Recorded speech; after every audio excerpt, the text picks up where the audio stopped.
दूसरा अध्याय, महर्षि च्यवन और सुकन्या का चरित्र। राजा शर्याति का वंश। श्री सुखदेव जी कहते हैं, परीक्षित, मनुपुत्र राजा शर्याति वेदों का निष्ठावान विद्वान था। उसने अंगिरा गोत्र के ऋषियों के यज्ञ में दूसरे दिन का कर्म बतलाया था।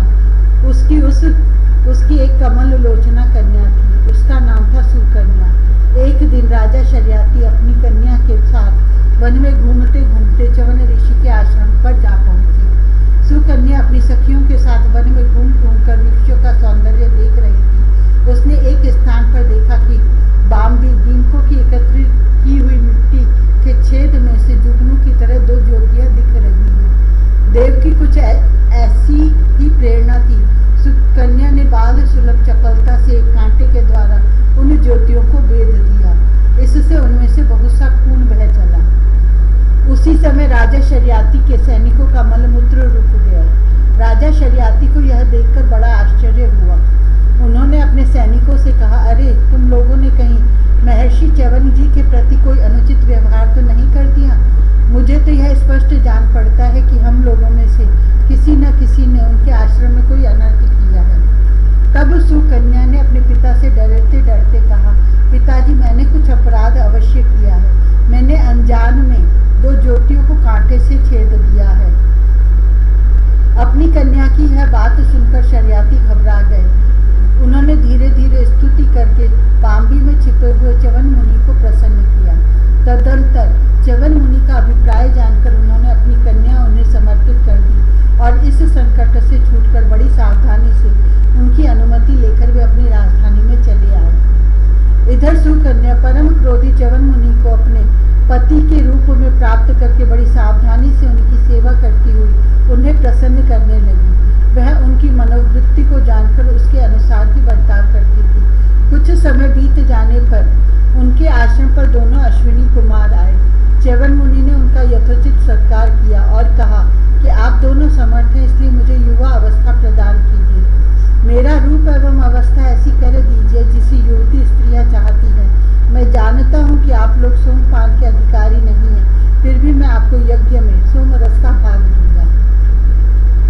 वैद्य शिरोमणि अश्विनी कुमारों ने महर्षि च्यवन का अभिनंदन करके कहा, ठीक है, और इसके बाद उनसे कहा कि यह सिद्धों के द्वारा बनाया हुआ कुंड है, आप इसमें स्नान कीजिए। च्यवन मुनि के शरीर को बुढ़ापे ने घेर रखा था। सब और नसें दिख रही थी। झुर्रियां पड़ जाने एवं बाल पक जाने के कारण वे देखने में बहुत भद्दे लगते थे। अश्विनी कुमार ने उन्हें अपने साथ लेकर कुंड में प्रवेश किया। उसी समय कुंड से 3 पुरुष बाहर निकले। वे तीनों ही कमलों की माला, कुंडल और सुंदर वस्त्र पहने एक से मालूम होते थे। वे बड़े ही सुंदर एवं स्त्रियों को प्रिय लगने वाले थे। परम साध्वी सुंदरी सुकन्या ने जब देखा कि ये तीनों ही एक आकृति के तथा सूर्य के समान तेजस्वी हैं, तब अपने पति को न पहचान कर उसने अश्विनी कुमारों की शरण ली। उसके पातिव्रत्य से अश्विनी कुमार बहुत संतुष्ट हुए। उन्होंने उसके पति को बतला दिया और फिर च्यवन मुनि से आज्ञा लेकर विमान के द्वारा वे स्वर्ग को चले गए। कुछ समय के बाद यज्ञ करने की इच्छा से राजा शर्याति च्यवन मुनि के आश्रम पर आए। वहां उन्होंने देखा कि उनकी कन्या सुकन्या के पास एक सूर्य के समान तेजस्वी पुरुष बैठा हुआ है। सुकन्या ने उनके चरणों की वंदना की। शर्याति ने उसे आशीर्वाद नहीं दिया और कुछ अप्रसन्न से होकर बोले, दुष्टे, यह तूने क्या किया? क्या तूने सबके वंदनीय च्यवन मुनि को धोखा दे दिया? अवश्य ही तूने उनको बूढ़ा और अपने काम का न समझकर छोड़ दिया और अब तू इस राह चलते जार पुरुष की सेवा कर रही है। तेरा जन्म तो बड़े ऊंचे कुल में हुआ था, यह उल्टी बुद्धि तुझे कैसे प्राप्त हुई? तेरा यह व्यवहार तो कुल में कलंक लगाने वाला है। अरे राम राम, तू निर्लज्ज होकर जार पुरुष की सेवा कर रही है और इस प्रकार अपने पिता और पति दोनों के वंश को घोर नरक में ले जा रही है। राजा शर्याति के इस प्रकार कहने पर पवित्र मुस्कान वाली सुकन्या ने मुस्कुराकर कहा, पिताजी, ये आपके जामाता स्वयं भृगुनंदन महर्षि च्यवन ही हैं। इसके बाद उसने अपने पिता से महर्षि च्यवन के यौवन और सौंदर्य की प्राप्ति का सारा वृत्तांत कह सुनाया। वह सब सुनकर राजा शर्याति अत्यंत विस्मित हुए। उन्होंने बड़े प्रेम से अपनी पुत्री को गले से लगा लिया। महर्षि च्यवन ने वीर शर्याती से सोम यज्ञ का अनुष्ठान करवाया और सोमपान के अधिकारी न होने पर भी अपने प्रभाव से अश्विनी कुमारों को सोमपान कराया। इंद्र बहुत जल्दी क्रोध कर बैठते हैं, इसलिए उनसे यह सहा न गया। उन्होंने चिढ़कर शर्याती को मारने के लिए वज्र उठाया। महर्षि च्यवन ने वज्र के साथ उनके हाथ को वहीं स्तंभित कर दिया। तब सब देवताओं ने अश्विनी कुमारों को सोम का भाग देना स्वीकार कर लिया। उन लोगों ने वैद्य होने के कारण पहले अश्विनी कुमारों का सोम पाने से बहिष्कार कर रखा था। परीक्षित, शर्याती के 3 पुत्र थे, उत्तान, बरही, आनर्त और भूरिशेन। आनर्त से रेवत हुए। महाराज, रेवत ने समुद्र के भीतर कुशस्थली नाम की एक नगरी बसाई थी। उसी में रह के वे आनर्त आदि देशों का राज्य करते थे। उनके 100 श्रेष्ठ पुत्र थे, जिनमें सबसे बड़े थे कुकुदमी। कुकुदमी अपनी कन्या रेवती को लेकर उसके लिए वर पूछने के उद्देश्य से ब्रह्मा जी के पास गए। उस समय ब्रह्मलोक का रास्ता ऐसे लोगों के लिए बेरोक टोक था। ब्रह्मलोक में गाने बजाने की धूम मची हुई थी। बातचीत के लिए अवसर न मिलने के कारण वे कुछ क्षण वहीं ठहर गए। उत्सव के अंत में ब्रह्मा जी को नमस्कार करके उन्होंने अपना अभिप्राय निवेदन किया। उनकी बात सुनकर भगवान ब्रह्मा जी ने हंसकर उनसे कहा, महाराज, तुमने अपने मन में जिन लोगों के विषय में सोच रखा था वे सब तो काल के गान में चले गए। अब उनके पुत्र, पौत्र अथवा नातियों की तो बात ही क्या है, गोत्रों के नाम भी नहीं सुनाई पड़ते। इस बीच में 27 चतुर्युगी का समय बीत चुका है, इसलिए तुम जाओ। इस समय भगवान नारायण के अंशावतार महाबली बलदेव जी पृथ्वी पर विद्यमान है। राजन, उन्हीं नररत्न को यह कन्या रत्न तुम समर्पित कर दो, जिनके नाम, लीला आदि का श्रवण कीर्तन बड़ा ही पवित्र है। वे ही प्राणियों के जीवन सर्वस्व। भगवान पृथ्वी का भार उतारने के लिए अपने अंश से अवतीर्ण हुए हैं। राजा कुकुटबी ने ब्रह्मा जी का यह आदेश प्राप्त करके उनके चरणों की वंदना की और अपने नगर में चले आए। उनके वंशजों ने यक्षों के भय से वह नगरी छोड़ दी थी और जहाँ तहाँ यों ही निवास कर रहे थे। राजा कुकुटबी ने अपनी सर्वांग सुंदरी पुत्री परम बलशाली बलराम जी को सौंप दी और स्वयं तपस्या करने के लिए भगवान नर नारायण के आश्रम बद्री वन की ओर चल दिए।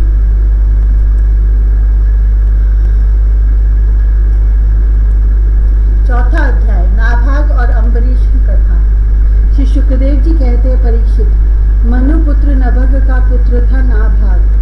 जब वह दीर्घ काल तक ब्रह्मचर्य का पालन करके लौटा, तब बड़े भाइयों ने अपने से छोटे किंतु विद्वान भाई को हिस्से में केवल पिता को ही दिया।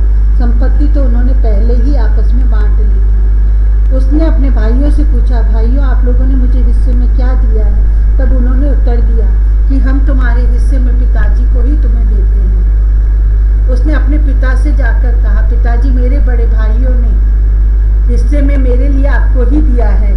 पिता ने कहा, बेटा, तुम उनकी बात न मानो। देखो, ये बड़े बुद्धिमान आंगिरस गोत्र के ब्राह्मण इस समय एक बहुत बड़ा यज्ञ कर रहे हैं, परंतु मेरे विद्वान पुत्र वे प्रत्येक छठे दिन अपने कर्मों में भूल कर बैठते हैं। तुम उन महात्माओं के पास जाकर उन्हें वैश्व देव संबंधी 2 सूक्त बतला दो। जब वे स्वर्ग जाने लगेंगे तब यज्ञ से बचा हुआ अपना सारा धन तुम्हें दे देंगे। इसलिए अब तुम उन्हीं के पास चले जाओ। उसने अपने पिता के आज्ञानुसार वैसा ही किया। उन आंगिरस गोत्री ब्राह्मणों ने भी यज्ञ का बचा हुआ धन उसे दे दिया और वे स्वर्ग में चले गए। जब नाभाग उस धन को लेने लगा, तब उत्तर दिशा से काले रंग का पुरुष आया।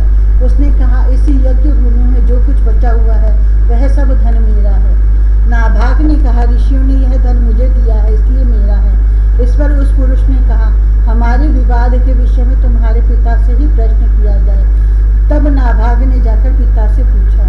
पिता ने कहा, एक बार दक्ष प्रजापति के यज्ञ में ऋषि लोग यह निश्चय कर चुके हैं कि यज्ञ भूमि में जो कुछ बच रहता है वह सब रुद्र देव का हिस्सा है, इसलिए वह धन तो महादेव जी को ही मिलना चाहिए। नाभाग ने जाकर उन काले रंग के पुरुष रुद्र भगवान को प्रणाम किया और कहा कि प्रभु, यज्ञ भूमि की सभी वस्तुएं आपकी हैं। मेरे पिता ने ऐसा ही कहा है। भगवान, मुझसे अपराध हुआ, मैं सिर झुकाकर आपसे क्षमा मांगता हूँ। तब भगवान रुद्र ने कहा, तुम्हारे पिता ने धर्म के अनुकूल निर्णय दिया है और तुमने भी मुझसे सत्य ही कहा है। सनातन ब्रह्म तत्व का ज्ञान देता हूँ। यहाँ यज्ञ में बचा हुआ मेरा जो अंश है वह धन भी मैं तुम्हें ही दे रहा हूँ, तुम इसे स्वीकार करो। इतना कहकर सत्य प्रेमी भगवान रुद्र अंतर्धान हो गए। जो मनुष्य प्रातः और सायंकाल एकाग्र चित्त से इस आख्यान का स्मरण करता है वह प्रतिभाशाली एवं वैदव्य तो होता ही है, साथ ही अपने स्वरूप को भी जान लेता है। नाभाग के पुत्र हुए अम्बरीश। वे भगवान के बड़े प्रेमी एवं उदार महात्मा थे, उदार धर्मात्मा थे। जो ब्रह्मशाप कभी नहीं रोका जा सका, जो ब्रह्मशाप कभी कहीं रोका नहीं जा सका, वह भी अम्बरीश का स्पर्श न कर सका। राजा परीक्षित ने कहा, भगवान, मैं परम ज्ञानी राज ऋषि अम्बरीश का चरित्र सुनना चाहता हूँ। ब्राह्मण ने क्रोधित होकर उन्हें ऐसा दंड दिया जो किसी प्रकार टाला नहीं जा सकता था, परंतु वह भी उनका कुछ न बिगाड़ सका। श्री सुखदेव जी ने कहा, परीक्षित, अम्बरीश बड़े भाग्यवान थे। पृथ्वी के सातों द्वीप, अचल संपत्ति और अतुलनीय ऐश्वर्य उनको प्राप्त था।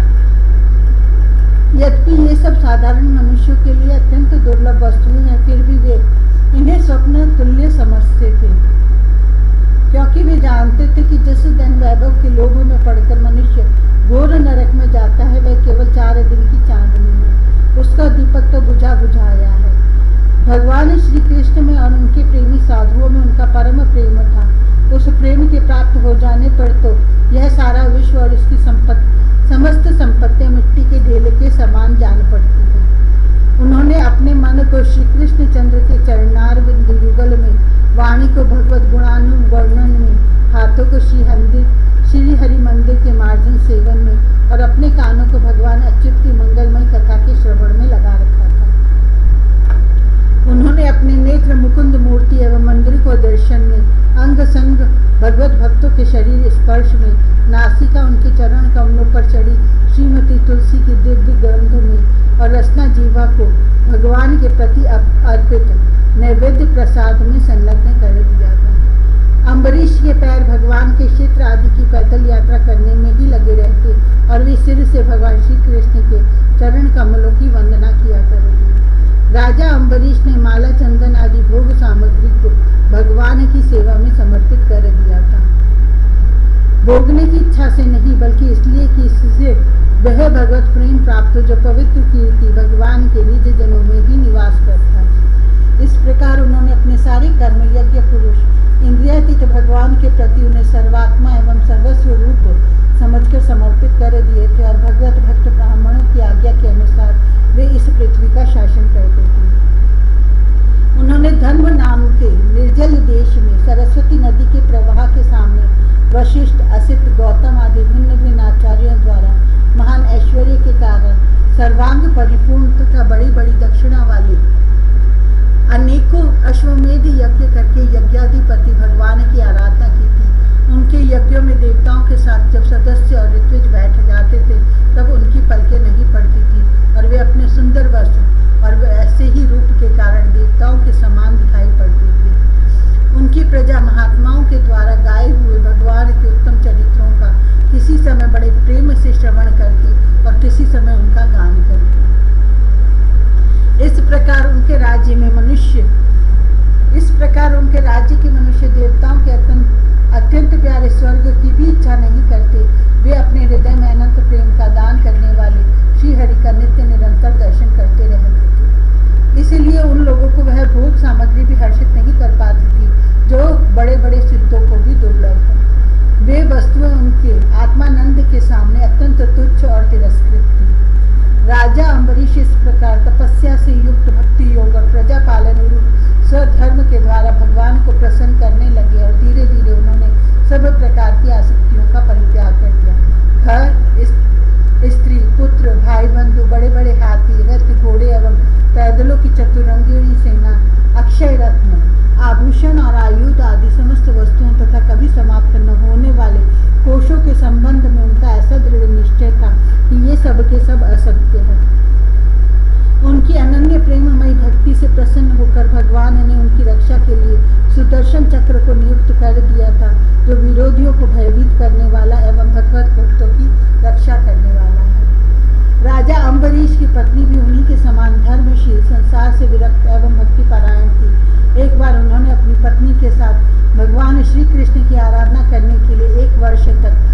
द्वादशी प्रधान एकादशी व्रत करने का नियम ग्रहण किया। व्रत की समाप्ति होने पर कार्तिक महीने में उन्होंने 3 रात का उपवास किया और एक दिन यमुना जी में स्नान करके मधुवन में भगवान श्री कृष्ण की पूजा की। उन्होंने महाभिषेक की विधि से सब प्रकार की सामग्री और संपत्ति द्वारा भगवान का अभिषेक किया और हृदय से तन्मय होकर वस्त्र, आभूषण, चंदन, माला एवं अर्घ्य आदि के द्वारा उनकी पूजा की।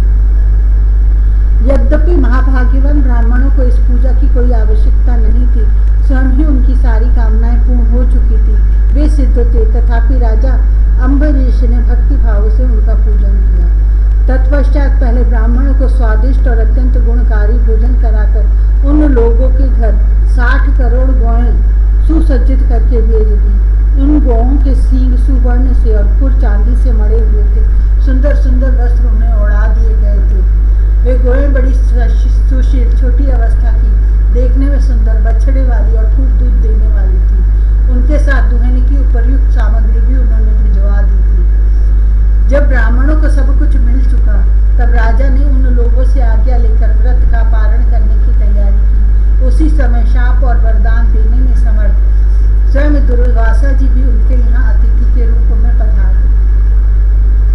राजा अम्बरीश उन्हें देखते ही उठकर खड़े हो गए, आसन लेकर बैठाया और विविध सामग्रियों से अतिथि के रूप में आए हुए दुर्वासा जी की पूजा की। उनके चरणों में प्रणाम करके अम्बरीश ने भोजन के लिए प्रार्थना की। दुर्वासा जी ने अम्बरीश की प्रार्थना स्वीकार कर ली और इसके बाद आवश्यक कर्मों से निवृत्त होने के लिए वे नदी तट पर चले गए।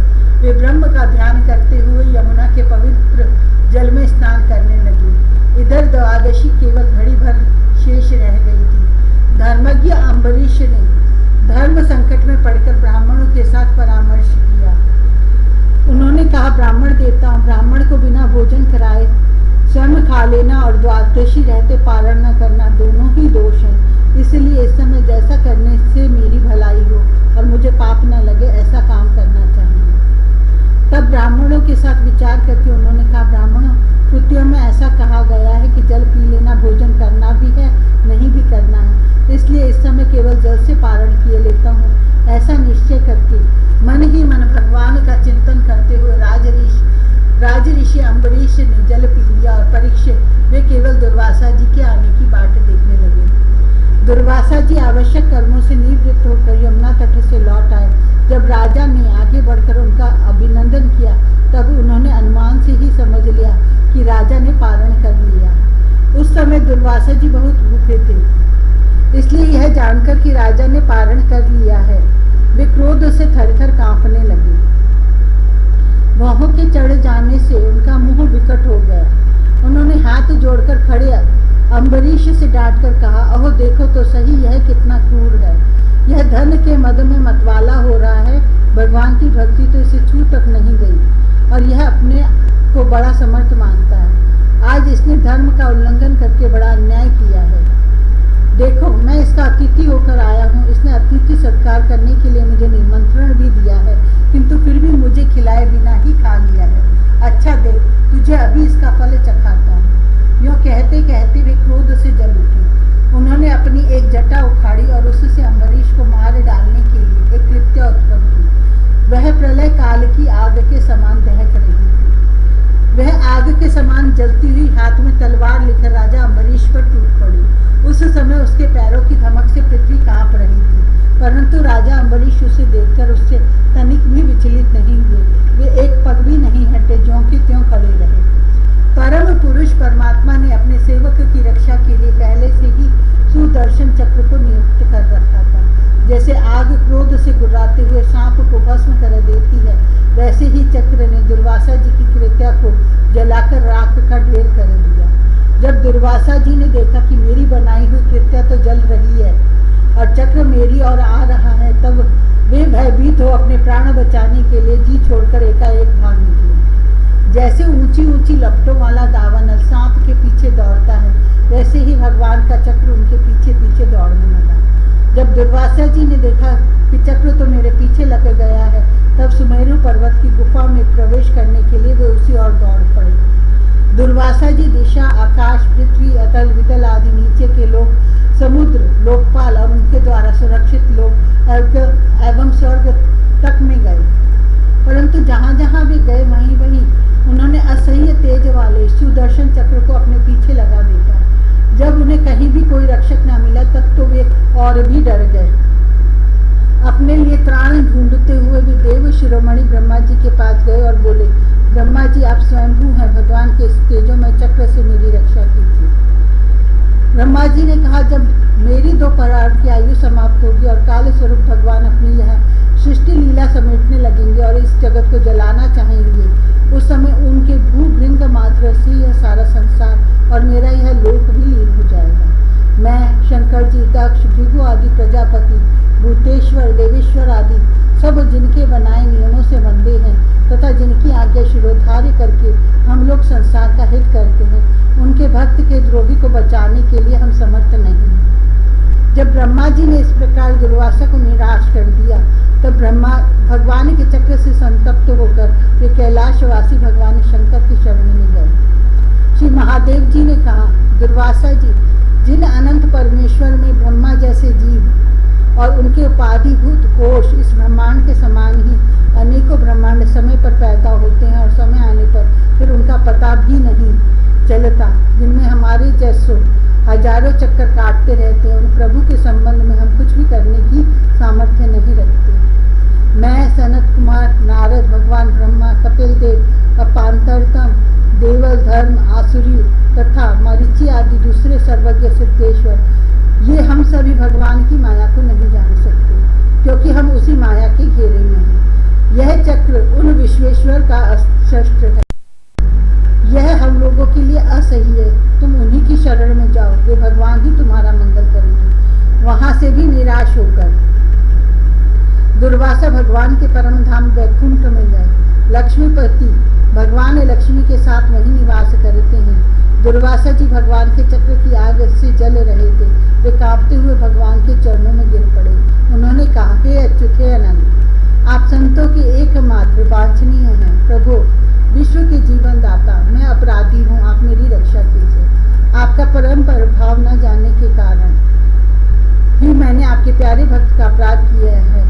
प्रभु, आप मुझे उससे बचाइए। आपके तो नाम का ही उच्चारण करने से नारद की जीव भी मुक्त हो जाता है।